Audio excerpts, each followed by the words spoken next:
नमस्कार, 5 का पंच देख रहे हैं। हम आपको बताएंगे बिहार की 5 बड़ी खबरों के बारे में। सबसे पहले बात करेंगे खान सर की बढ़ती मुश्किलों के बारे में। मैं बताऊंगा भरत तिवारी केस से जुड़ी बड़ी खबर। लालू परिवार सरकारी बंगला खाली करने के लिए 5 जुलाई तक की मोहलत क्यों मांग रहा है, मैं आपको बताऊंगा। आज मैं आपको बताऊंगी राम मंदिर चढ़ावा मामले में जांच के लिए मिला 15 दिन का समय। 5 के पंच में मैं आपको बताऊंगी भारत पाकिस्तान बातचीत को लेकर क्या बोले मणिशंकर अय्यर।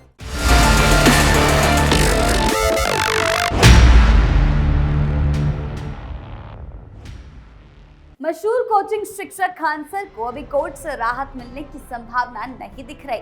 2 जून को ज्ञान बिंदु कोचिंग संस्था और खान ग्लोबल स्टडीज के बीच हुए विवाद और मारपीट मामले में रोशन आनंद को जेल भेजा गया, तो खान सर के 2 गार्ड्स को भी जेल में भेजा गया। दोनों गार्ड के फायरिंग हुए राइफल पर भी कई पेज अभी उलझे हुए हैं। खान सर को कोर्ट ने गिरफ्तारी पर तो रोक लगाई, लेकिन एंटीसिपेटरी बेल के लिए अभी पटना सिविल कोर्ट के चक्कर लगाने पड़ रहे हैं और न्यायालय ने 3 जुलाई की अगली तारीख दी है। इस बीच पटना हाई कोर्ट में खान और अन्य कोचिंग संस्थानों के खिलाफ एक जनहित याचिका दायर की गई। सुप्रीम कोर्ट बार एसोसिएशन के सदस्य और अधिवक्ता डॉक्टर कौशलेंद्र नारायण ने पटना हाई कोर्ट में PIL दायर किया है, जिसमें उन्होंने लिखा कि बिहार में कोचिंग माफियाओं के द्वारा सरकारी मानकों को पूरा नहीं करने और सरकार के मानकों को दरकिनार करते हुए शिक्षा का अपराधीकरण किया जा रहा है। इसमें पटना का शिक्षक अब्बू बकर उर्फ फैजल खान उर्फ खान सर का कोचिंग खान ग्लोबल भी है। ज्ञान बिंदु के संचालक रोशन आनंद और खान ग्लोबल इंस्टीट्यूट के संचालक फैजल खान और खान सर के बीच जो जंग छिड़ी है, उसमें ज्ञान बिंदु के संचालक रोशन आनंद को जेल जाना पड़ा था। उसके भाई प्रिंस यादव की नेपाल में हत्या करा दी गई। हत्या का आरोप रोशन आनंद ने खान ग्लोबल के संचालक फैजल खान पर भी लगाया। पटना पुलिस ने फर्जी गोलीबारी को लेकर फैजल खान को आरोपित करते हुए उसके ऊपर FIR भी दर्ज कराया। पटना सहित पूरे बिहार में कोचिंग माफियाओं ने केंद्रीय शिक्षा मंत्रालय पर भारत सरकार और बिहार सरकार के शिक्षा विभाग के साथ ही सरकार के मानकों को दरकिनार करते हुए निर्भीक रूप से कोचिंग संचालन किया जा रहा है, जो बिहार के उच्च शिक्षा को उखाड़ फेंकने का एक षड्यंत्र भी है, जिसके खिलाफ अब शिकंजा कसा जा रहा है। भरत तिवारी एनकाउंटर मामले में सुप्रीम कोर्ट द्वारा जनहित याचिका पर सुनवाई से इनकार किए जाने के बाद परिवार ने ऐलान कर दिया है कि अब वो लोग हाई कोर्ट का दरवाजा खटखटाएंगे। जब तक न्याय नहीं मिलेगा तब तक कानूनी लड़ाई जारी रखेंगे। भरत तिवारी के भाई चंदन तिवारी का कहना है कि उन्हें न्यायपालिका पर पूरा यकीन है और उन्हें न्याय मिलने की पूरी उम्मीद है। उन्होंने ये भी कहा कि पूरा परिवार चाहता है कि मामले की जांच CBI के द्वारा की जाए ताकि निष्पक्ष जांच सुनिश्चित हो सके। इसी बीच मामले ने अब कुछ ज्यादा ही सियासी तूल पकड़ लिया है। AIMIM प्रमुख असदुद्दीन ओवैसी ने इस एनकाउंटर को लेकर बिहार सरकार और पुलिस प्रशासन पर जोरदार हमला बोलते हुए कहा कि भरत तिवारी एक ब्राह्मण बच्चा था, लेकिन उन्होंने जाति या धर्म न देखकर केवल इंसाफ के लिए आवाज उठाई। वो भारत भूषण तिवारी एक ब्राह्मण बच्चा था, एक ब्राह्मण बच्चा था। तो क्या मैंने देखा कि मुसलमान हिंदू देखा? और बिहार में एक नौजवान 28 साल का बच्चा भारत भूषण तिवारी, उसका एनकाउंटर करके गोली मार दी गई। वो सरेंडर किया अपने आप को पुलिस के सामने। अखबार हिंदू की रिपोर्ट है कि पुलिस वालों ने घेरा लेकर उसको 2 गोली मारी। वो भारत भूषण तिवारी मुस्कुरा रहा था, फिर पुलिस की गाड़ी में डालकर और 3 गोलियां मारी। वो भारत भूषण तिवारी मर गया। उसके लिए मैंने आवाज उठाई। ये नहीं देखा कि मुसलमान है। मैं एनकाउंटर के खिलाफ था और रहूंगा इंशाअल्लाह ताला। मेरा मानना यह है कि एनकाउंटर गलत है। जब कोर्ट, अदालत, संविधान BNSS है, तो फिर अगर एनकाउंटर से इंसाफ हो सकता है तो फिर कोर्ट को, BNS को उठाकर फेंक दो, कोर्ट को बंद कर दो। रूल ऑफ लॉ संविधान की बात करता है। वो भारत भूषण तिवारी एक ब्राह्मण बच्चा था, एक ब्राह्मण बच्चा था। तो क्या मैंने देखा कि मुसलमान हिंदू देखा? नहीं। नाइंसाफी जहां पर होगी हम आवाज उठाएंगे। ओवैसी का बयान निश्चित तौर पर सियासी गलियारों में खलबली मचा रहा है। ऐसे में अब देखना यह होगा कि मामले में आगे क्या होता है और हाईकोर्ट किस दिन पीड़ित परिवार पहुंचता है। खबरों में अब बात करते हैं लालू परिवार की, जहां वीआईपी सरकारी बंगले को खाली करने का मामला अब बिहार की राजनीति में एक बहुत बड़ा मोड़ ले चुका है। बिहार सरकार के भवन निर्माण विभाग की तरफ से पूर्व मुख्यमंत्री राबड़ी देवी को बंगला खाली करने के लिए सोमवार की अंतिम तारीख दी गई थी, लेकिन लालू परिवार की तरफ से 5 जुलाई यानी आरजेडी के स्थापना दिवस तक का समय मांगा गया।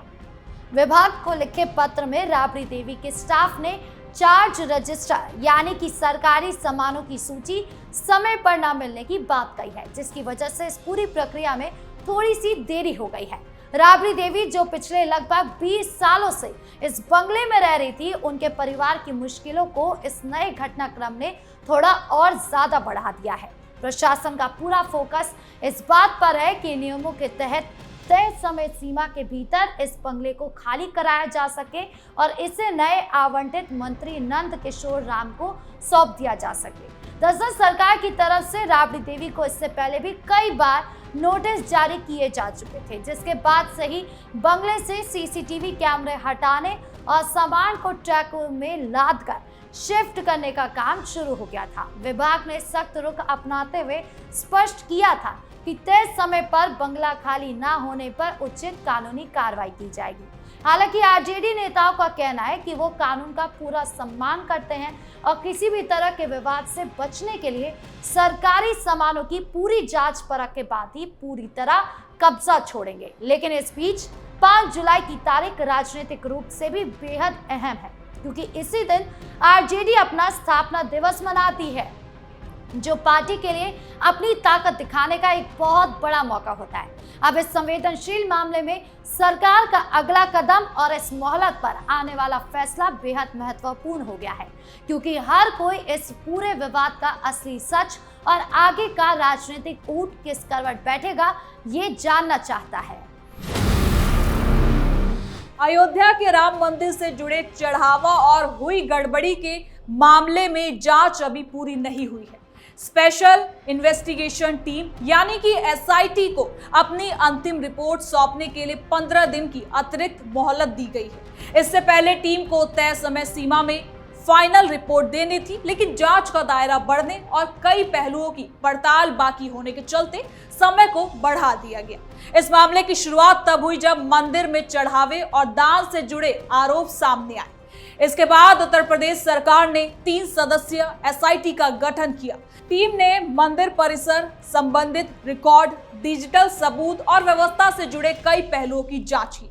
एसआईटी ने शुरुआती रिपोर्ट शासन को सौंप दी थी, लेकिन अंतिम रिपोर्ट में और ज्यादा समय मांगा गया।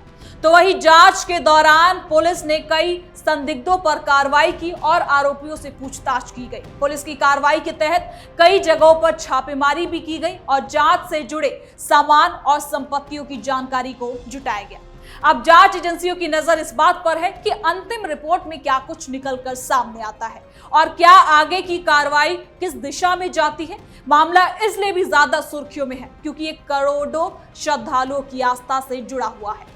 एसआईटी की रिपोर्ट, अंतिम रिपोर्ट का इंतजार बढ़ चुका है और माना अब यह भी जा रहा है कि आगे की कार्रवाई इसी रिपोर्ट के आधार पर तय की जाएगी।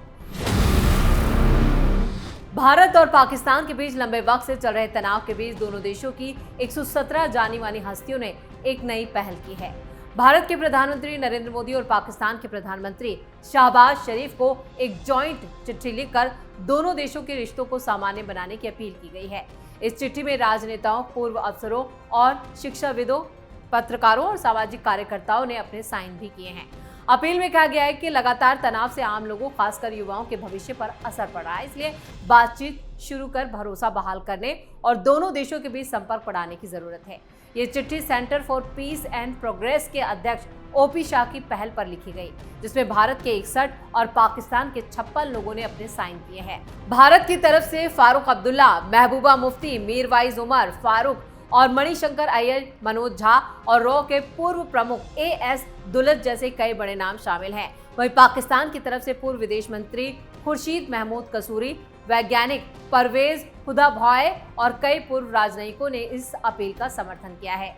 चिट्ठी में दोनों प्रधानमंत्रियों से कहा गया है कि भारत और पाकिस्तान के बीच पूरी तरह राजनयिक रिश्ते फिर से बहाल किए जाएं। दिल्ली और इस्लामाबाद में उच्चायुक्तों की नियुक्ति हो और आम लोगों के लिए वीजा सेवा दोबारा से शुरू की जाए। इसके अलावा धार्मिक और सांस्कृतिक यात्राओं को आसान बनाने की भी मांग की गई है। साइन करने वालों का साफ कहना है कि लोगों के बीच संपर्क बढ़ेगा तो दोनों देशों के रिश्ते में भी सुधार आने की संभावना बढ़ेगी, जिसे लेकर कांग्रेस नेता मणिशंकर अय्यर ने भी पहल की। चिट्ठी में कश्मीरी पंडितों के पवित्र शारदा पीठ को श्रद्धालुओं के लिए खोलने की मांग की गई है। चिट्ठी के आखिर में साफ कहा गया है कि ये किसी राजनीतिक दल या सरकार के समर्थन या विरोध के लिए नहीं लिखी गई है। इसका मकसद सिर्फ इतना है कि भारत और पाकिस्तान बातचीत के जरिए रिश्तों को बेहतर बनाने की दिशा में कदम आगे बढ़ाए। अब देखना ये होगा कि इस चिट्ठी को लेकर पीएम मोदी का क्या रुख रहता है। इसी के साथ 5 के पंच में इतना ही। वीडियो कैसा लगा कमेंट करके अपनी राय जरूर दें। वीडियो को लाइक करें, शेयर करें और कैपिटल टीवी को सब्सक्राइब जरूर करें। धन्यवाद।